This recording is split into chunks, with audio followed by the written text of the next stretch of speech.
तो ये भी लिखा जाएगा कि एक यूट्यूबर ने सरकार को भी गिरा दिया। सही बात है। अरे सबूत दूंगा और प्रशासन अब सबूत देखेगा। अब देखना पड़ेगा। बिहार के लोग मार खाए थे, बिल्कुल, अब दूंगा सबूत। सही बात। कहते थे कि इसकी क्या औकात है, ये क्या कर सकता है, क्या उखाड़ सकता है, कहते थे और भी बहुत सारी चीजें। नीतीश कुमार जी इस्तीफा दे चुके हैं राज्यपाल जी को। हम डरते रहेंगे तब तक हमारे जीवन का फैसला कोई दूसरा करता रहेगा। सही बात। इसलिए ये चाणक्य ने कहा था, इसलिए हमें डरने की जरूरत नहीं है, खुद के जीवन का फैसला खुद के दम पे करने की जरूरत है। और एक और बात मैं कह देना चाहता हूं आप सभी से, बहुत सारे लोग मेरे वजह से गिरफ्तार हुए, सड़कों पे बहुत सारे लोगों पे एफआईआर हुआ। जिसने भी एक कतरा साथ दिया, एक दिन समंदर लौटाऊंगा मैं। क्या बात है, ये वादा है। गजब। जिसने भी एक कतरा साथ दिया हमारा, एक दिन उन्हें समंदर लौटाऊंगा।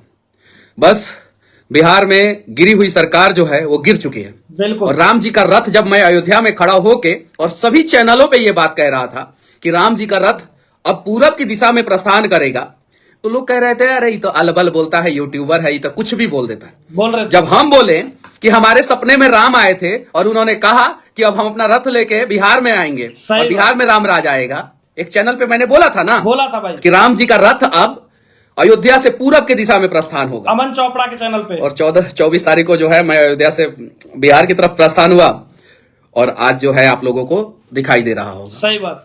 जब मैं जेल में था उसके बाद से मेरा भाई, मेरी माँ, मेरे लोग जो है ऐसे ऐसे लोगों के पास गए थे कि भाई अब मेरे बेटे से गलती हो गया है, अब हम लोग माफी चाहते हैं कि आप लोग जो है थोड़ा दया दृष्टि कीजिए, उसे जेल से बाहर निकलने दीजिए। तो पता है क्या बोला गया था? नेटवर्क ने बोला गया था कि भगाओ भगाओ इसे, भगाओ, कि 1 साल बाद हम बात करेंगे इन सब चीजों पे। बोला था। अरे हम तो 4 महीना जेल काटने के बाद 11 एफआईआर मनीष कश्यप पे हो गया था, उसके बाद भी मेरी मां गई थी और विनती कर रही थी। मेरे भाई को भगा दिया गया था कि भगाओ इस सबको। सही बात। याद है ना? बताइए मेरे साथ। बिल्कुल मेरे भाई, बिल्कुल। और मैं पिछले कुछ दिनों से बोल रहा हूं कि एक दिल से किया हुआ प्रार्थना जो है आपके जीवन के सारे संकट को हरने का सामर्थ्य रखता है। सही बात। सच्चे भरोसा कीजिए।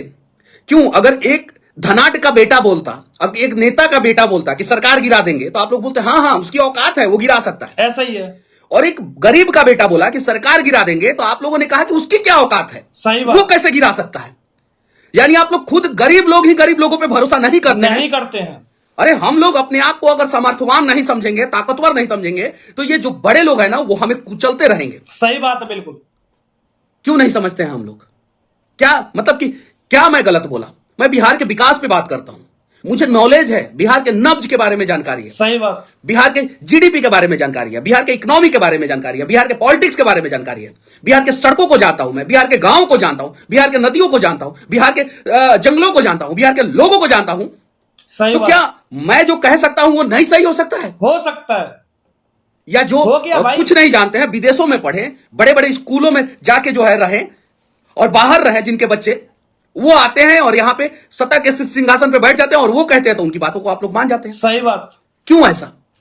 ऐसा ही है। जब इतिहास लिखा जाएगा ना, तो बिहार के बारे में लिखा जाएगा कि एक व्यक्ति ने छेनी हथौड़ी से पहाड़ तोड़ दिया, लिखा जाएगा। तो यह भी लिखा जाएगा कि एक यूट्यूबर ने सरकार को भी गिरा दिया। 100% लिखा जाएगा भाई। कल तक हम यूट्यूबरों की इज्जत ये होती थी कि ये यूट्यूबर है, 500 रुपया में बिक जाता है। सही बात। अब पूरे देश में यूट्यूबरों की इज्जत ये होगी कि यूट्यूबरों से मत उलझना, ये लोग सरकार भी गिरा देते हैं। बिल्कुल। और ये एटीट्यूड ईगो का सब्जेक्ट नहीं है, ये हमारे आत्मबल का सब्जेक्ट है, ये हमारे आत्मबल का प्रतीक है, भरोसा है। सही बात।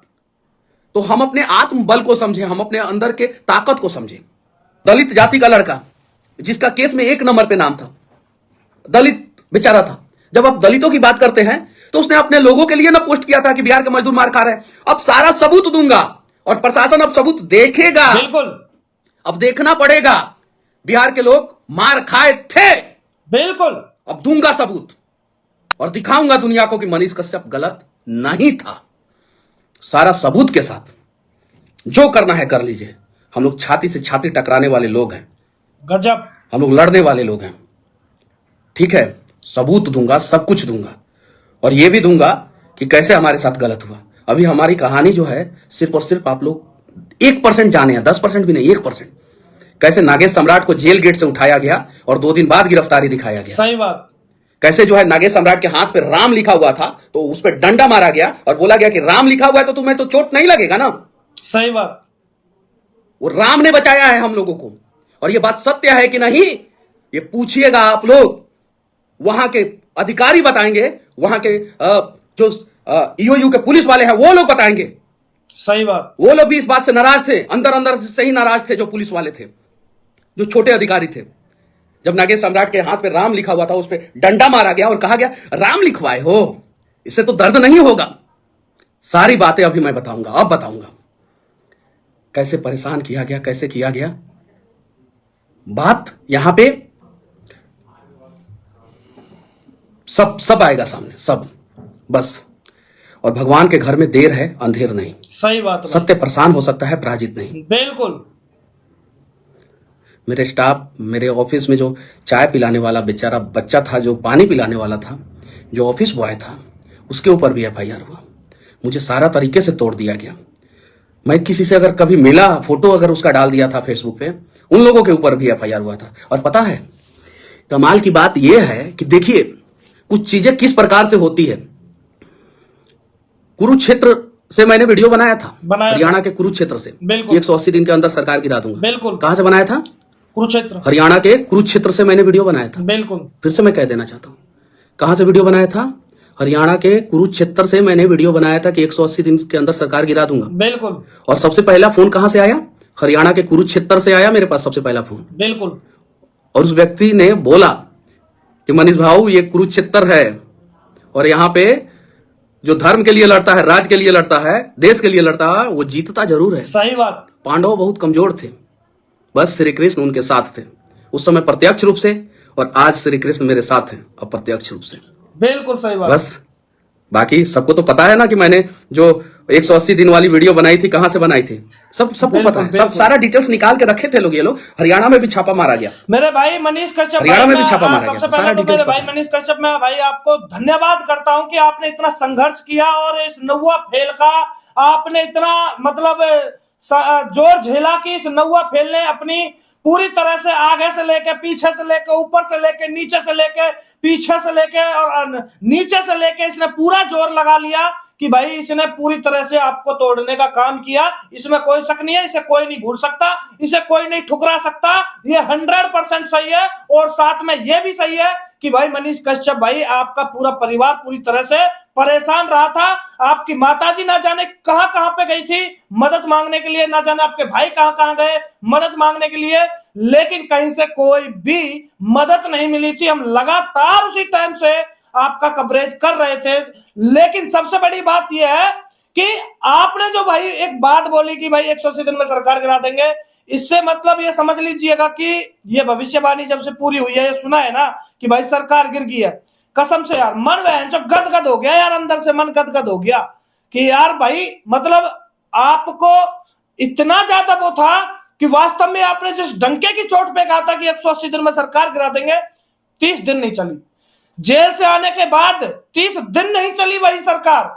और सबसे बड़ी बात, कहीं ना कहीं बिहार के लोगों ने भाई पूरी तरह से सपोर्ट किया आपको मनीष भाई, इसमें कोई शक नहीं है। सबसे पहले तो आपको बहुत बहुत धन्यवाद कि आपकी वजह से ये सरकार तो गई, लेकिन अब सबसे बड़ी बात यह कि आने वाले टाइम पे, आने वाले चुनाव में बिहार की जनता को भी फर्ज अपना इसी तरह से निभाना पड़ेगा, जिस तरह एक यूट्यूबर कह लीजिए, पत्रकार कह लीजिए कि एक मनीष कश्यप बिहार का लाल, जो बिहार के लिए इतना परेशानी झेला, इतनी तकलीफ झेली, भाई बिहार के लोगों को भी सोचना पड़ेगा, ये फर्ज बनता है।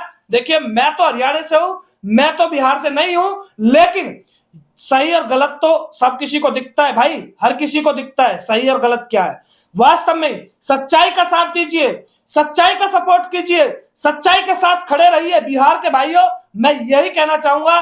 बाकी इस नौवा फेल के जो पुर्जा है ना, सब ढीले हो गए हैं कि मनीष कश्यप भी कोई चीज है अपने आप में, वो समझ गया।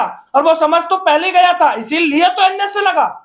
अगर वो नहीं समझता कि मनीष कश्यप कुछ चीज है तो एनएस से नहीं लगता। नहीं, कोई सवाल पैदा नहीं होता। उसे पता है नौवा फेल को कि अगर उसको कोई टक्कर देगा तो आने वाले टाइम में यही मनीष कश्यप देगा, इसलिए उसने मनीष कश्यप का रास्ता पूरी तरह से ब्लॉक करने की कोशिश करी और ब्लॉक किया भी। किस किस पर एफआईआर नहीं की, किस किस को जेल में नहीं डाला, किस किस को परेशान नहीं किया, लेकिन कहीं ना कहीं अब वही मनीष कश्यप की वजह से सरकार गिर गई, इसमें कोई शक नहीं है। और सरकार गिरना तय था, बिल्कुल बहुत जरूरी है। और कहीं ना कहीं आने वाले टाइम में मैं पूछना चाहता हूं बिहार के भाइयों से, बिहार के लोगों से, क्या मनीष कश्यप के संघर्ष को आप लोग भूल सकते हैं? भूल सकते हैं क्या? अगर नहीं तो कमेंट करके जरूर बताइएगा। क्या आने वाले टाइम में क्या आप मनीष कश्यप का साथ देंगे या फिर साथ छोड़ देंगे? जरूर बताइएगा, क्योंकि ऐसा लाल हर किसी राज्य को नहीं मिलता है जो इतना सारा कुछ अपने ऊपर इतनी तकलीफ झेल रहा है, गरीब का बेटा। हालांकि चाहे तो मनीष कश्यप घर बैठ के आराम से अपने परिवार को बहुत अच्छे से खवा सकता है, पिला सकता है, मजे ले सकता है, आनंद की जिंदगी जी सकता है, तो कहीं ना कहीं वो मनीष कश्यप पूरे बिहार में और जगह जगह जाकर इन नेताओं की सच्चाई दिखाकर, इनकी औकात दिखाकर इतनी तकलीफ अपने ऊपर ले ली, तो कहीं ना कहीं बिहार के लोगों का फर्ज बनता है कि मनीष कश्यप का साथ दें। बाकी आपकी क्या राय है कमेंट करिएगा। और मुझे बहुत खुशी हुई इस बात को लेकर कि नौवा फेल गया, बेरोजगार हो गया। बेरोजगार होना जरूरी था इस नौवा फेल का। अब ये रोजगार पर बात तो भी कर लेगा थोड़ी बहुत। चलिए, बहुत बहुत धन्यवाद सभी को। जय श्री राम।